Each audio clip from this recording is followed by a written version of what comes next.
On August 22nd, 1987, things are as they should be on the outskirts of Melbourne, Australia, specifically in the suburban area of Lower Plenty. While the rest of the world is beginning to cool down for fall, winter is ending in Australia, so temperatures are still relatively chilly in this southern city. It is around 4:00 a.m. on a Saturday, the time when most families are at home, fast asleep. But on this chosen morning, an urban legend was beginning to form in the shape of a masked man lurking outside a family home. Removing a pane from the family's living room window, this criminal made his way inside, alerting no one. This masked man made his way to the parents' bedroom, armed with a knife and a gun. He woke the two parents under the threat of lethal retaliation, pretending to be a common thief interested in their belongings. Commanding the parents to roll over onto their stomachs, this criminal tied their hands and feet together. This intruder utilized a type of knot commonly used by sailors or those with nautical experience. The masked man ordered them into their nearby wardrobe, but not before blindfolding and gagging each with the surgical tape he had brought. He locked both parents in, under the threat of death, and made his way to the rest of the house. The intruder awed the family's 6-year-old son in an adjacent bedroom, but was kept relatively unharmed. The masked man blindfolded and gagged the boy with the same surgical tape, then tied him to his bed. This was when the intruder made his true purpose known and made his way into the nearby bedroom of the family's 11-year-old daughter. Over the next 2 hours, this masked intruder would take breaks from his perverted sexual desires to wander throughout this family's home, even stopping at one point to make himself a meal. After spending the better part of 2 hours sexually assaulting this poor 11-year-old girl, this mysterious psychopath left the house with a box of classic records and a blue jacket stolen from the family. This is how the legend of Mr. Cruel began. Following the attack on the family in Lower Plenty, the police were called and brought in to investigate the crime. Without a doubt, they were stumped. This attack seemed unprovoked, and the family had no real demons to look further into. The crime didn't fit with any other open cases in the area.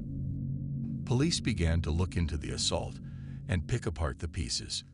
More details came out when the investigators began to focus on the daughter, and she told the police that during one of the perpetrator's breaks, he had used the family phone to call someone else. When the police checked the family's phone records, they were surprised that no such call had occurred. This was before the commonplace nature of cell phones, but it became clear later that this was Mr. Cruel's trend. Unfortunately, we would see the stakes rise dramatically as this perverted individual began a reign of terror that would leave parents and children alike in fear. December 27th, 1988, just days after Christmas, most families would still enjoy post-holiday bliss, but one family would experience the most traumatic, haunting experience on this day.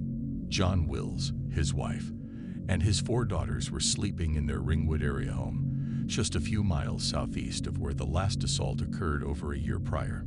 John was deep asleep when at around 5:45 in the morning, the sensation of an object on his temple startled him awake. John and his wife were both ordered to roll onto their stomachs, much like the first crime, and they were bound at their wrists and ankles with copper wire. They were then blindfolded and gagged with the same type of surgical tape as before. The masked man stole roughly $35 from the family's bedside table, then went throughout the house, physically cutting the home's phone lines. After ensuring that he had a head start, he entered the bedroom that the family's 4 daughters shared. Addressing 10-year-old Sharon Wills by name, this man woke up the groggy 10-year-old girl, then proceeded to blindfold and gag her as he had her parents. He stopped to pick up a few items of her clothing and then made off with her into the early morning. It took roughly 15 minutes for the 2 parents to break free of the restraints, and when they finally did, they were confronted with the crippling realization that their oldest daughter was missing. With the phone lines cut, John had to rush next door to the neighbor's house to use their telephone, and he then proceeded to search the neighborhood in a panicked state. Unfortunately, his search is in vain, and he comes up with nothing. 10-year-old Sharon Wills was gone, and this family's nightmare had just begun. For over 18 hours, the Wills family was panicked, worrying that their 10-year-old daughter had been taken from them for good. Just after midnight, a woman stumbled upon a small figure standing on a street corner. Wrapped up in green garbage bags, the small figure was Sharon Wills, as her abductor had left her. Despite the terrible trauma that had just befallen her, the 10-year-old was in surprisingly strong spirits. The woman that found her called the police and got in touch with the Wills family, and soon they were all reunited, but the investigation into the assault was just beginning. One of the words used to describe him was gentle, which was incredibly shocking. During her brief captivity, Sharon was fed a Vegemite sandwich and given milk and lemonade. And shortly before being let go, the suspect had given the 10-year-old a thorough cleaning, not only washing off any possible forensic evidence he had left behind, but clipping her fingernails and toenails, brushing and flossing her teeth, and more. The abductor either kept or discarded her clothes, not wanting any forensic evidence to be traced back to him. He then dressed her in an assortment of garbage bags before dumping her off on the grounds of Baywater High School, just a few miles from her house. Investigators were quick to piece this incident to the prior one in Lower Plenty, but they wouldn't make details of that public for quite some time. In the weeks and months following the assault, the Wills family lived in fear. The parents and their 4 daughters began to sleep in the family's lounge together, refusing to sleep in separate bedrooms for months. They installed a security system and were even given a golden retriever as a pet by a caring individual. John Wills, in particular, took the assault very difficult. He began to wonder if anything he might have done would have changed the course of the assault or saved his daughter all of that untold pain. He had no way of knowing and had to hedge his bets on the police eventually finding his daughter's abductor. Very little evidence was left behind or ever seen, and none could be used to find one specific person. One piece of evidence emerged in later interviews, in which Sharon told of hearing low-flying aircraft during her short captivity. While many in the area began to wonder who this masked menace was, another frightening question emerged: who was next? Nearly 2 years would pass before that question would be answered. Canterbury, Victoria, lies just on the outskirts of Melbourne. Located west of Ringwood and south of Lower Plenty, the Linus family were relatively well-off English citizens renting houses along Monomeath Avenue. Moving to Australia for business purposes, the family was prepared to move back to England very shortly. Parents, Brian and Rosemary, were at a farewell party being thrown for them, so they left their 2 daughters alone for just a few hours. Shortly before midnight, a masked intruder's angry, commanding barks awoke 15-year-old Fiona and 13-year-old Nicola. He ordered Nicola into another room. At the same time, he began to tie up Fiona in the same bed she had just been sleeping in. Armed with a gun and a knife, these 2 lone teenage girls stood no chance of either fight or flight. Found outside an electricity station in Kew, just a short distance from her home, Nicola was left by her abductor. Fully dressed and wrapped in a blanket, her abductor had left her outside the utility station. She removed the blindfold that had become her vision for her entire captivity and went to a nearby house. It was shortly after 2 in the morning, but she immediately phoned her father, who had been awake praying for her safe return. Nicola provided the investigators with some details that were vital to their investigation. Most prominent among them was a rough estimation of the perpetrator's height, roughly 175 centimeters, or 5'8". She revealed information that the suspect likely had reddish-brown hair. Nicola also gave detectives some vital details they had yet to hear, a description of her abductor's house and vehicle. While the sketches she gave the police were rather mundane and plain, they were vital, especially once word of how she had gotten them got out. Nicola had been blindfolded for her captivity, but had been given a few chances to get a glimpse and take it.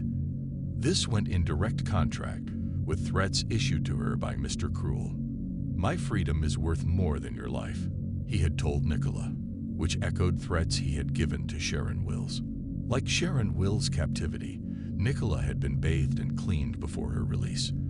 Throughout her captivity, she had also been forced into a neck brace fastened to the abductor's bed. During this endeavor, it was reported that the perpetrator talked aloud to another person while Nicola was blindfolded in a bedroom, but no response was ever heard. She also told investigators, months after the Linus family completed their move back home to their native England, that she remembered hearing the same type of low-flying aircraft previously reported by Sharon. To investigators, this meant that the suspect lived in the surrounding vicinity of the nearby Tullamarine Airport. Now the investigators had the rough height of the suspect, as well as detailed sketches of his house, the interior of his car, and a good idea of where he lived. Unfortunately, the worst was yet to come. John and Phyllis Chan were incredibly hardworking parents who worked approximately 18 hours daily to ensure their 3 daughters' luxurious lives. Both immigrants to Australia, the 2 parents owned 3 restaurants in the Eltham area of Victoria and a handful of other property investments. The 2 parents often returned home at midnight, managing one of their 3 restaurants. They often left their 3 daughters home alone, trusting their 13-year-old daughter Carmine to watch over the other 2. Mr. Cruel must have known this, as detectives believe he would stake out his victims for weeks or months ahead of time. On April 13, 1991, terror and tragedy would strike the Chan family in the form of Mr. Cruel himself. Even though the family resided in the comfortable Templestowe district of Victoria, in a house that many would classify as a mansion, on a Saturday night, they would watch movies and TV in Carmine's room. At roughly 8:40 in the evening, Carmine and one of her sisters started to go to the family's kitchen to make something to eat when they were confronted by Mr. Cruel. "I only want your money," Mr. Cruel told the 3 girls as he forced the 2 younger daughters into Carmine's closet.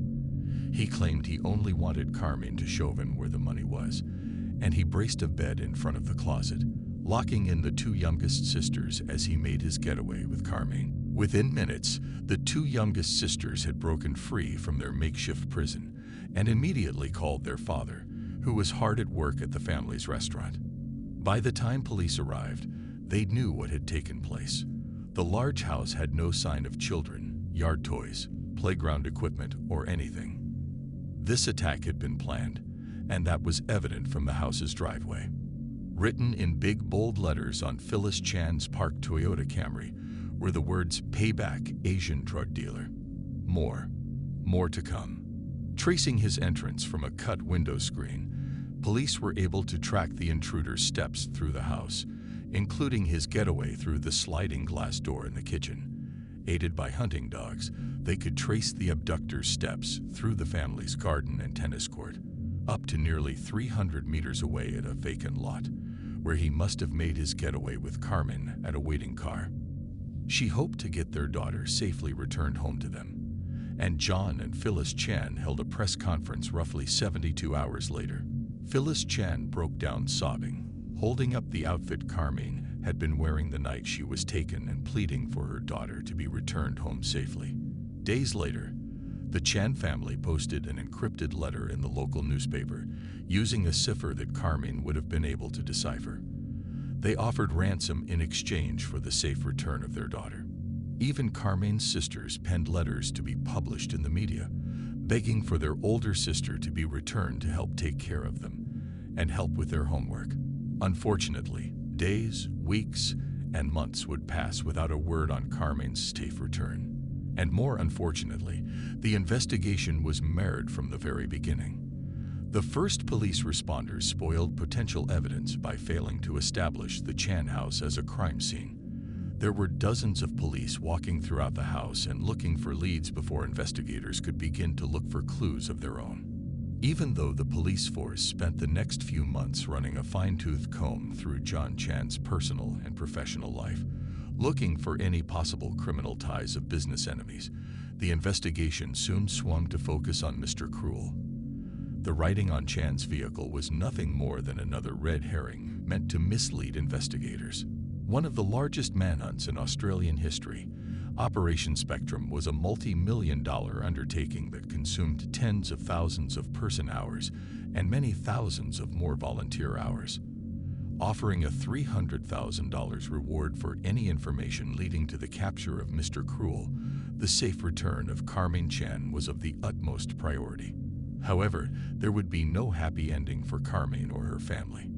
Nearly a year to the day of Carmine's abduction, on April 9, 1992, a man was walking his dog in the nearby area of Thomastown, along Edgar's Creek, when the pair stumbled upon a weird object. He bent down to touch it and was horrified by his discovery. Returning home to alert the authorities, the police soon discovered what the man had found: a fully decomposed skeleton, which would quickly be revealed to have been Carmine Chan. An autopsy would reveal that Carmine had been shot 3 times in the head, execution style, and based on the decomposition of her skeleton, had likely been dead for close to a year.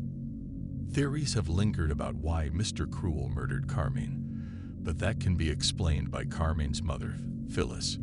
Phyllis insists that Carmine was a stubborn girl who would have fought against being victimized and likely learned of her abductor's identity. She possibly knew her kidnapper and paid the ultimate price for it. Even though his life had been torn apart, John Chan was cleared of any possible wrongdoing and revealed to be an upstanding member of society.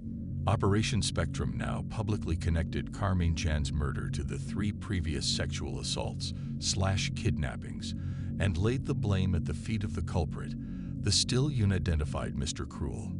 Operation Spectrum would last for the next 2 years, costing over $4 million. The 40-member task force would investigate over 27,000 suspects, receive over 10,000 tips from the public, and search over 30,000 houses in the hopes of identifying a single clue. While the task force never identified Mr. Cruel, it arrested over 70 people involved in child abuse, a seedy underworld in which many believed Mr. Cruel was involved.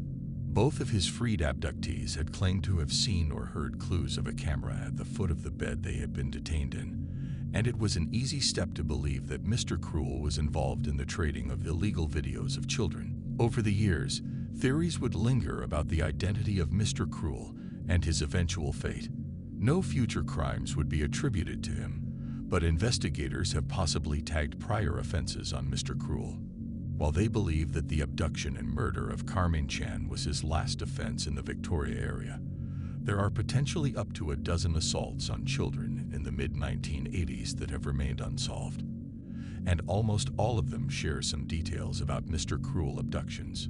So Mr. Cruel may be far more notorious of a criminal than publicly known, but police have refused to release details of these prior assaults or Mr. Cruel's alleged ties to them.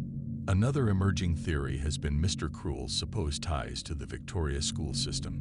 All 4 of the assaults and abductions happened during school breaks, which led many to believe that Mr. Cruel was an employee of the local school system.